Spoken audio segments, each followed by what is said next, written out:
नमस्कार दोस्तों। महाराष्ट्र और झारखंड में जब चुनाव प्रचार के गिनती के दिन रह गए तब प्रधानमंत्री अपने नफरती सिलेबस के साथ चुनाव मैदान में कूद पड़े। प्रधानमंत्री के नफरती सिलेबस में हिंदू मुसलमान है, सांप्रदायिकता है, विभाजनकारी बातें हैं और हिंदू मुसलमान के बीच गहरी खाई खोदकर वोट हासिल करने का नैरेटिव और तरीका है। प्रधानमंत्री का यह सिलेबस हर चुनाव के मौके पर खुलता है और इसका इस्तेमाल बीजेपी के सारे नेता करते हैं, लेकिन उसका आखिरी इस्तेमाल, आखिरी दाव प्रधानमंत्री खुद चलते हैं। अभी 2 दिन पहले जब असम के मुख्यमंत्री हेमंत बिस्वा शर्मा का एक नफरती बयान वायरल हुआ, बहुत सारे लोगों ने कहा कि ये तो वही भाषा बोल रहे हैं जो प्रधानमंत्री बोलते हैं और प्रधानमंत्री के सिलेबस के कुछ पन्ने हेमंत बिस्वा शर्मा ने पढ़े हैं। अभी तो प्रधानमंत्री को मैदान में उतरने दीजिए। और वही हुआ। प्रधानमंत्री जब आज झारखंड के गढ़वा और चाईबासा इलाके में भाषण दे रहे थे तो प्रधानमंत्री ने वो सब कहा जो किसी भी प्रधानमंत्री के मुंह से, किसी भी प्रधानमंत्री की जुबान से शोभा नहीं देता। लेकिन फिर किस प्रधानमंत्री की बात करें, किनकी जुबान की बात करें?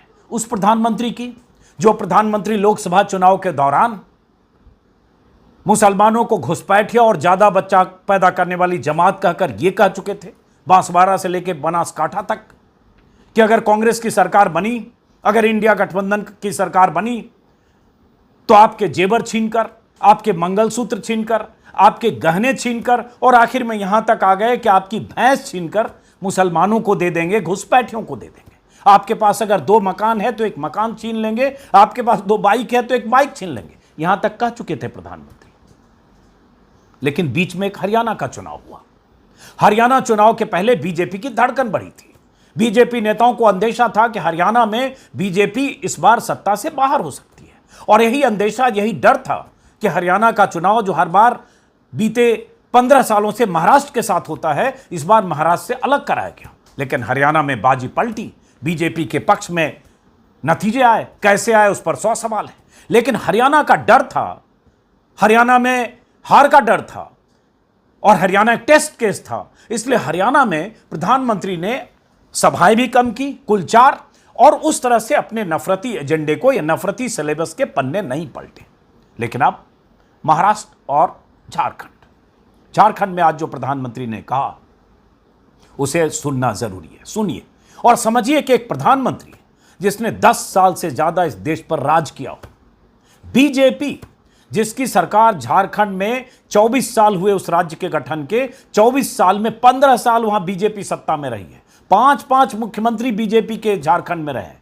15 साल सत्ता में रहने वाली पार्टी सूबे में झारखंड में, 10.5 साल देश पर राज करने वाली पार्टी और उसके सबसे बड़े चेहरे प्रधानमंत्री, डबल इंजन की सरकार वाले प्रधानमंत्री, वो अगर जाकर झारखंड में कहते हैं इंडिया गठबंधन और कांग्रेस को घुसपैठियों की समर्थक पार्टी कहते हुए, वो कहते हैं कि अगर वो सत्ता में आए तो आपसे क्या क्या छीन लेंगे। पहले सुनिए प्रधानमंत्री की जुबानी, फिर इस पर आगे बात करते हैं। सुनिए। ये आपकी रोटी भी छीन रहे हैं, ये आपकी बेटी भी छीन रहे हैं और ये आपकी माटी को भी हड़प कर रहे हैं।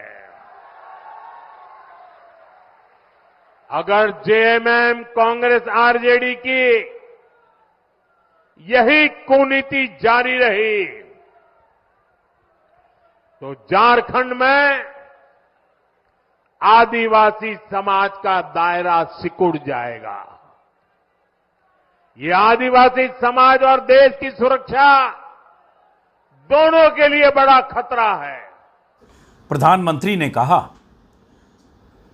कि ये आपकी बेटी छीन लेंगे, ये आपकी रोटी छीन लेंगे, ये आपकी माटी छीन लेंगे। यही वो प्रधानमंत्री मोदी हैं। जैसा कि मैंने कहा, लोकसभा चुनाव के दौरान मंगलसूत्र से लेकर भैंस छीनने की बात कर चुके हैं।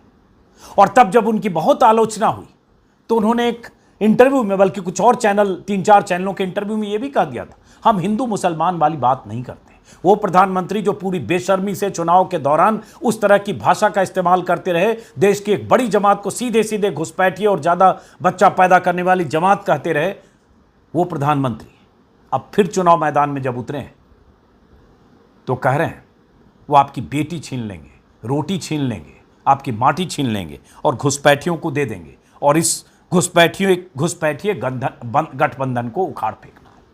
क्या प्रधानमंत्री मोदी के पास अपने 10 साल के कार्यकाल को गिनाकर वोट मांगने पर क्या उन्हें खुद पर भरोसा नहीं है? क्या झारखंड में, जैसा कि मैंने कहा, अगर झारखंड के 24 साल गठन के हुए 24 साल में 15 साल बीजेपी ने अगर झारखंड में शासन किया, क्या प्रधानमंत्री के पास यह गिनाने को नहीं है कि 14 साल में हमने क्या किया, 15 साल में हमने झारखंड में क्या किया? कि ये चुनाव प्रचार के आखिरी दौर में आज अभी जो चुनाव प्रचार कर रहे थे चाईबासा इलाके में, जो 13 तारीख को पहले दौर में चुनाव होना है, 13 नवंबर को 43 सीटें, उसमें चाईबासा गढ़वा का इलाका भी है। उसके बाद दूसरा दौर जो 20 तारीख को होना है जिसमें 38 सीटें। तो प्रधानमंत्री ऐसी बातें क्यों कर रहे हैं? बहुत सारे लोग प्रधानमंत्री के इस बयान के हिस्से को ट्विटर पर वायरल करते हुए या ट्विटर पर टैग करते हुए प्रधानमंत्री से सवाल पूछ रहे हैं। बहुत सारे लोग मानकर चल रहे हैं कि प्रधानमंत्री से ये अपेक्षा क्या करें, ये किसी भी हद तक बोल सकते हैं, उसका एक्सटेंशन है जो पहले लोकसभा चुनाव में बोल चुके हैं।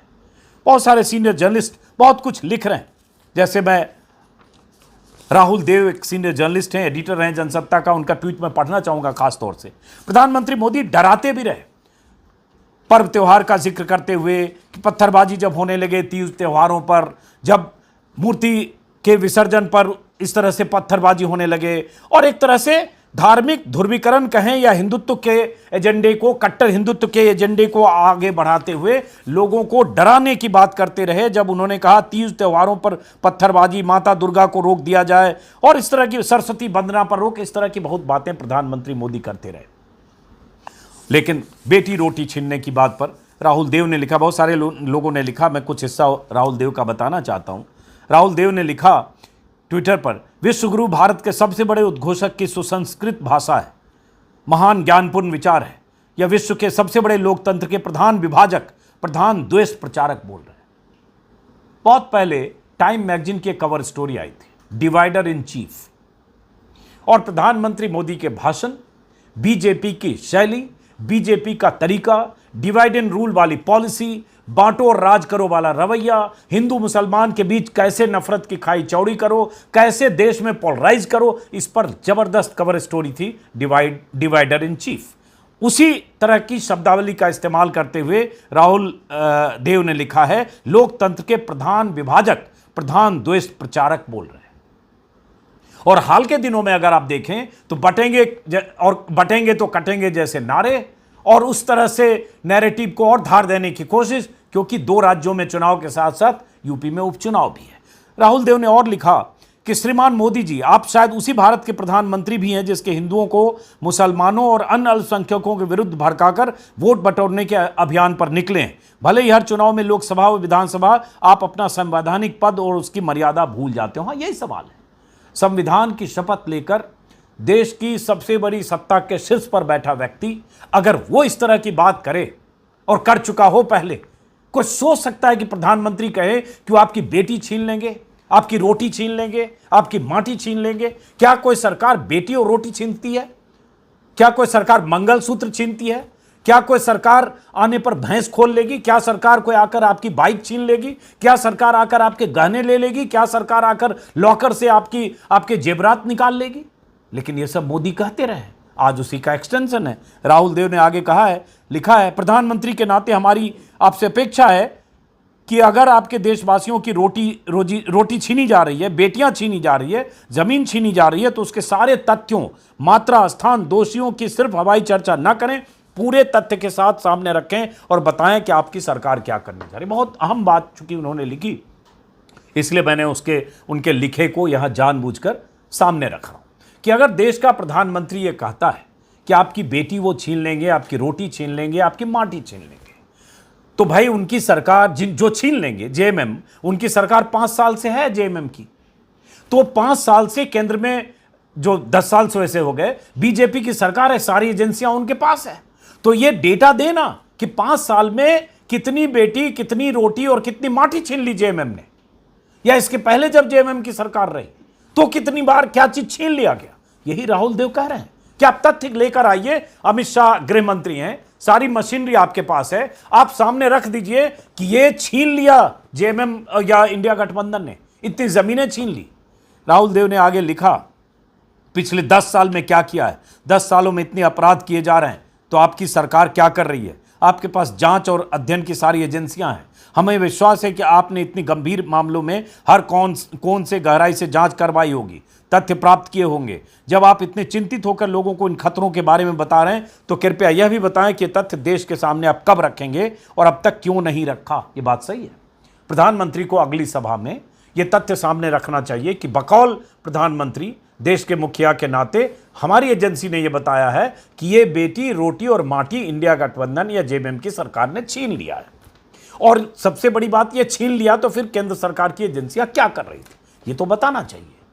ऐसे खामखा बयान जैसे लोकसभा चुनाव में दे रहे थे और उसका नतीजा हुआ लोकसभा चुनाव में। जिस राजस्थान के बांसवाड़ा में प्रधानमंत्री ने वो नफरती भाषण दिया था, वहां भी बीजेपी हारी। राजस्थान में 11 सीटों पर बीजेपी हारी।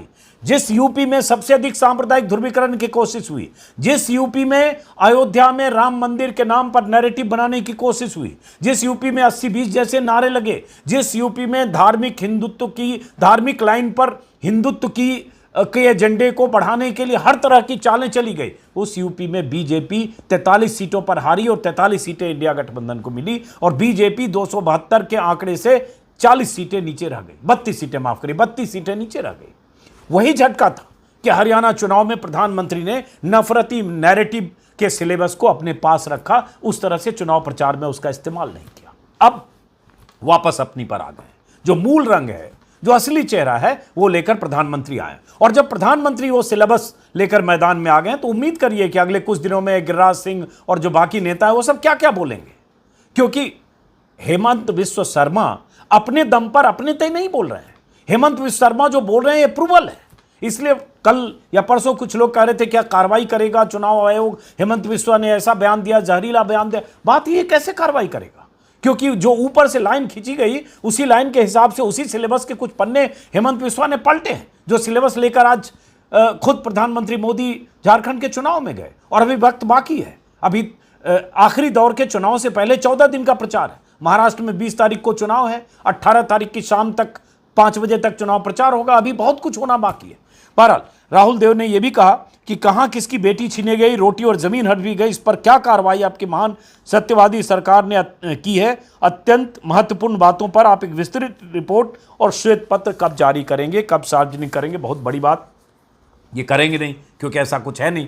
जिस कांग्रेस के मैनिफेस्टो का जिक्र करते हुए प्रधानमंत्री मोदी पिछले चुनाव में, लोकसभा चुनाव में कह रहे थे कि अगर उनकी सरकार आ गई तो ये सब हो जाएगा, वो कहीं उनके मैनिफेस्टो में तो लिखा था नहीं, तो सरासर झूठ बोल रहे थे। तो इसलिए इस बार भी वो झूठ का नैरेटिव है, तो उस नैरेटिव का इस्तेमाल सिर्फ चुनाव के लिए करना है। आज प्रधानमंत्री अपने भाषण में परिवारवाद पर भी बोल रहे थे। प्रधानमंत्री ने अपने भाषण में परिवारवाद का जिक्र करते हुए कहा कि जेएमएम, आरजेडी और कांग्रेस तीनों ही घोर परिवारवादी पार्टियां हैं। सत्ता की चाबी हमेशा हाथ में रहे इसलिए राजनीति में है या सियासत करते हैं। लेकिन उसी में आंकड़े जो बता रहे हैं कि बीजेपी ने भी वहां झारखंड में परिवार के लोगों को टिकट दिया है। जैसे एक आंकड़ा है भास्कर में मैं देख रहा हूं, भाजपा ने 68 में से 18 सीटों पर नेताओं और रिश्तेदारों को टिकट दिया। 68 में से 18। इंडिया ब्लॉक ने 20 को दिया है, बीजेपी ने 68 में से 18 को दिया, तो बराबर है। तो परिवार के लोगों को टिकट देने में बीजेपी कम नहीं है। लेकिन हाँ, जुबानी जमा खर्च में या मंच से बोलने में प्रधानमंत्री का कोई जोर नहीं, कोई सानी नहीं। वैसे जैसे करप्शन की बात करते हैं, भ्रष्टाचार के खिलाफ बात करते हैं, जीरो टॉलरेंस करप्शन के लिए बात करते हैं, और उसके बाद क्या होता है उस पर हम लोग बहुत बार बात कर चुके हैं। लेकिन फिलहाल अभी प्रधानमंत्री की कुछ सभाएं झारखंड में और महाराष्ट्र में होनी है। अभी इससे 4 कदम आगे भी जाना है, क्योंकि नफरती एजेंडे को धार अभी देने के लिए अभी कुछ सभाएं और होगी। और प्रधानमंत्री से क्यों लेकर ये हेमंत बिस्वा या गिरिराज सिंह या और बाकी नेता अभी कुछ बोलेंगे, इसलिए हमें इंतजार करना होगा। अभी तो ये शुरुआत हुई है। फिलहाल इस वीडियो को यहीं ख़त्म करते हैं। जब भी प्रधानमंत्री मोदी या बीजेपी का कोई नेता बोलता है, हम सब लोग अपनी बात कहते हैं, एतराज़ जताते हैं, ये मानते हुए कि शायद प्रधानमंत्री के कहे या प्रधानमंत्री की तरफ से इस तरह से जहरीली बातें जो की गई उस पर हम लोग कहें, उसका शायद आप में से कुछ लोगों पर असर हो। इसी उम्मीद में कि शायद आप में से कुछ लोग सतर्क हों, सजग हों, या हमारा कहा आपको समझ में आए कि हाँ वाकई ये नफरती एजेंडा देश के लिए, समाज के लिए, आपके लिए ठीक नहीं है। अगर कुछ परिवर्तन होता है ठीक है, वरना ठीक है, हम अपनी बात कहते रहेंगे और वो उसी तरह से नफरती बातें चुनाव में कहते रहेंगे। जहां जीतेंगे वहां जीतेंगे, जहां हारेंगे वहां हारेंगे, उस हथियार का इस्तेमाल करते रहेंगे। फिलहाल इस वीडियो को यहीं खत्म करते हैं, फिर मुलाकात होगी किसी और वीडियो में। नमस्कार।